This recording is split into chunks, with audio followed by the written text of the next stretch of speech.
हम लोग ये समझते हैं कि इससे हमारा क्या लेना देना है। जब तक आग आपके घर नहीं आती आप जगते नहीं हैं। 85 के बाद फिर दोबारा आपको एक चांस मिला कि आप जागें, आप तब नहीं जागे। नरसिम्हा राव की सरकार आई 1991 में, आपको मैंने बताया प्लेसेस ऑफ वर्शिप एक्ट 1991 बना, जिसके बारे में हम लोग लड़ रहे हैं। 1993 में भारत के संविधान में वो शब्द ही नहीं है। पूरे संविधान को धत्ता बताते हुए, उसे रौंदते हुए, कांग्रेस पार्टी के एक नेता ने एक अध्यादेश जारी कर दिया। उस पर न संसद में बहस हुई, न उस पर कोई चर्चा हुई, और यकायक कांग्रेस पार्टी को लगा कि इस देश में 5 पंथ जो हैं, जिसमें बौद्ध, पारसी, सिख, ईसाई और मुसलमान, ये 5 लोग, ये 5 पंथ बहुत माइनॉरिटी में हैं, और माइनॉरिटी होने के कारण ये बड़े कमजोर हैं। इसलिए उस अध्यादेश जारी हुआ और आनन फानन के अंदर भारत की आत्मा, संविधान की आत्मा को रौंदते हुए, क्योंकि भारत के संविधान के किसी पन्ने पर, किसी कोने में, किसी जगह भी माइनॉरिटी शब्द का जिक्र ही नहीं है। लेकिन इस देश में संविधान लोगों को तभी तक है जब तक उनके फायदे के लिए है, और अगर उनका फायदा संविधान से नहीं पूरा हो रहा है तो उन्होंने 1993 के अंदर एक अध्यादेश जारी किया, और अध्यादेश को कुछ दिन के बाद में आपने पलट दिया और देश में नेशनल कमीशन फॉर माइनॉरिटीज बन गया। करोड़ों का बजट है। 35,000 पारसियों ने आज तक माइनॉरिटी कमीशन से 1 पैसा नहीं लिया, 1 पैसा नहीं लिया। और एक कम्युनिटी के 2 लोग यहां बैठे हैं, मेरी निगाह बार बार उन तक जाती है, दोनों की तरफ। ये यहां 2 हैं, इनकी परसेंट 1.25% है पूरे देश में। हम इनको देख के कहते हैं कि हमें इस देश में एक भी भिखारी सिख नहीं मिलता।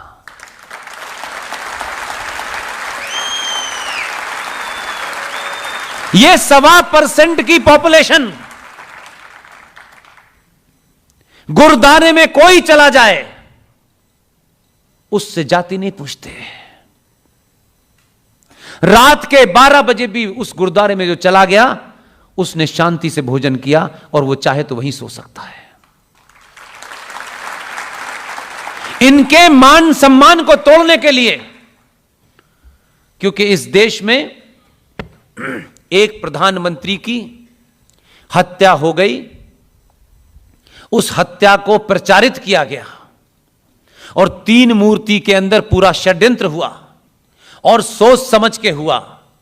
जो सत्ता के दलाल उस गांधी परिवार के इर्द गिर्द थे, उन्होंने उस मौके का फायदा उठाया, और यह बाकायदा तय हुआ कि श्रीमती इंदिरा गांधी की हत्या को सिखों द्वारा हिंदुओं की प्रचंड एक बहादुर महिला की हत्या करके प्रचारित किया जाए, हिंदू सिंबल की हत्या के तौर पर प्रचारित किया जाए, और उस 3 मूर्ति में बाकायदा प्लानिंग के साथ दिल्ली में इनका नरसंहार किया गया। आज तक इनसे पूछिए कि माइनॉरिटी कमीशन से कोई स्कॉलरशिप ली है इन्होंने?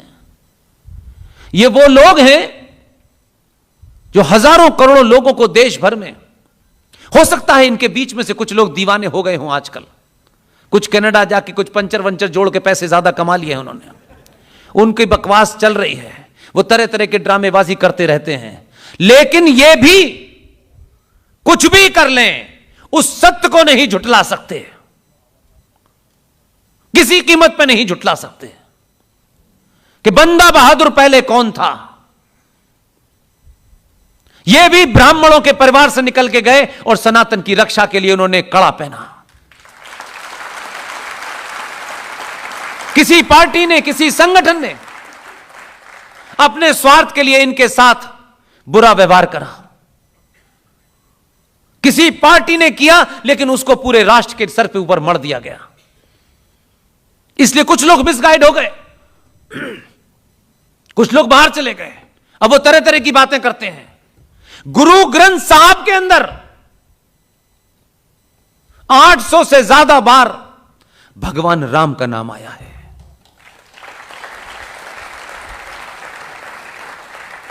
ये हमारे ही थे।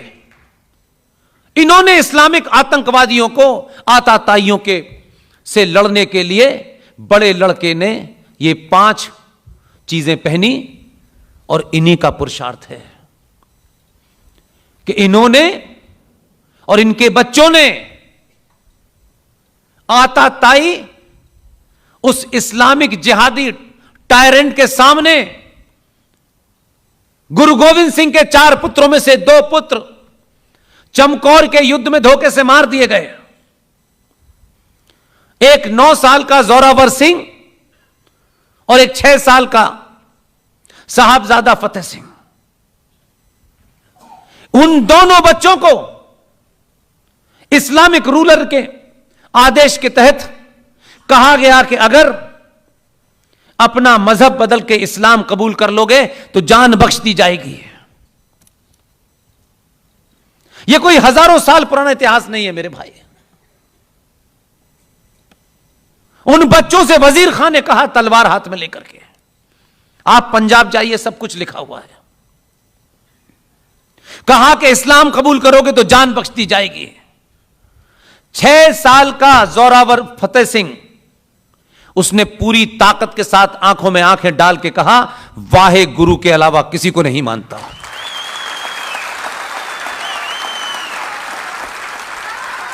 वो बच्चे, जो 6 साल का बच्चा, उन दोनों बच्चों को उस इस्लामिक रूलर ने कन्वर्ट न करने के कारण जिंदा दीवार में चिनवा दिया।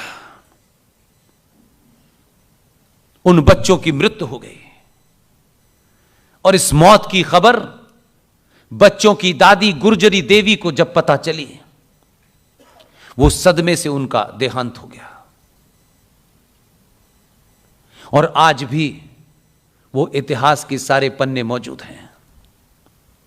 लेकिन दुर्भाग्य हमारा कि इनको जलील करने के लिए, इनके उस पुरुषार्थ को समाप्त करने के लिए पहली बार सरकारी तौर पर सिखों को हमसे अलग बता करके माइनॉरिटी कमीशन में इन भिखमंगों की भीड़ में इन्हें खड़ा कर दिया,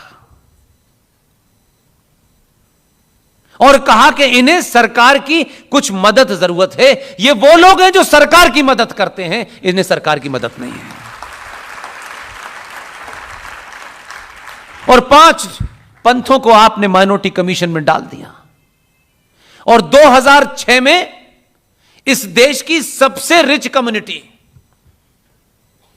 क्योंकि उनको सनातनी हिंदू को तोड़ करके अलग कर देना था, ताकि 84 तक जो हमने सत्ता हत्याई है, उसके बाद ये जो मूर्ख राज को लाकर के हवाई जहाज से बिठाया है, उनको कहीं सत्ता से बेदखल ना हो जाएं, तो आगे के 50 साल का इंतजाम करके गए, और अच्छे खासे जैन को भी 2006 में माइनॉरिटी कमीशन में शामिल कर दिया। जो एक हिंदू परिवार का लार्जर हिस्सा थे, उनको अलग किया आपसे। और हम यही समझ बैठे कि ये हमारे नहीं है। लेकिन हम जब यहां से बोलते हैं तो हमारे दिमाग में पॉलिटिक्स नहीं होती, कोई एजेंडा नहीं होता। यह बात हम पिछले 7-8 साल से उठा रहे हैं। जब लोग सोचते भी नहीं थे, तब हमारी बातों को लोग सोचते थे, क्या ये बकवास काम करते हैं यार, इससे क्या होने वाला है। इन्हीं कामों से राष्ट्र की खोई हुई पहचान मिलेगी, यह ध्यान रखिएगा। पद नहीं मिलेगा, सत्ता नहीं मिलेगी, यह हम जानते हैं, ना मिलना चाहते हैं, ना हमारी इच्छा है। लेकिन उस घटना से एक हमारे अंदर यह थॉट पैदा हुआ। उस 14 नवंबर को चचा नेहरू जिस दिन पैदा हुए थे, उस दिन को घोषित कर दिया कि बाल दिवस है। बहुत मैंने समझाया लोगों को यार। सरकार के कुछ लोग जब मिलते थे तो मैं उनसे कहता था कि बच्चों से क्या लगाव था उनको, और ऐसे कौन से प्रधानमंत्री थे जो बच्चों से बड़ी नफरत थी। इनके लगाव के पीछे का कारण बताओ मुझे। तो मित्र है हमारे, उन्होंने बोले पुष्पेन, इन्हें बच्चों में कोई इंटरेस्ट नहीं था, इनको बच्चों की अम्मी में इंटरेस्ट था, इसलिए बच्चों के बहाने उन्होंने बाल दिवस थोप दिया। अब बच्चे पूछते हैं बेचारे कि हम बाल दिवस पे क्या बताएं।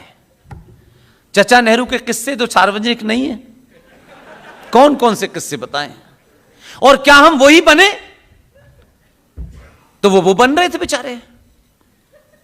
और हमने कहा यार कि चाचा नेहरू पैदा हुए थे, प्रधानमंत्री थे, खूब धूमधाम से उनका बर्थडे मनाओ, हमें इसमें क्या मतलब कोई हमारा डिफरेंस हो सकता है, हमारी उसमें कोई नाराजगी तो है नहीं। लेकिन आपने बच्चों के साथ जो अत्याचार किया इसे ठीक करिए, और बच्चों को ऐसे आइकॉन दीजिए कि बच्चे आज जो कुछ हमारे बच्चे देख रहे हैं, कहीं तलवार से इस्लाम कबूल करने की दावत दी जा रही है, कहीं खाना खिला के दी जा रही है, कहीं तावीज दे के दी जा रही है, कहीं लूट के दी जा रही है। तो जिनको बीमारी है कन्वर्जन की, आज की मेरे बच्चे और आपके बच्चों को पता चले ये बीमारी 2014 के बाद से नहीं है, ये शुरू से ही है। और इस बीमारी से लड़ने के लिए अगर बच्चों को पराक्रम की और बहादुरी की कहानी सुनानी है तो जोरावर सिंह और फतेह सिंह को जिस दिन दीवार में चुनवाया गया था 26 दिसंबर को, क्यों नहीं बाल वीर दिवस मनाया जाए।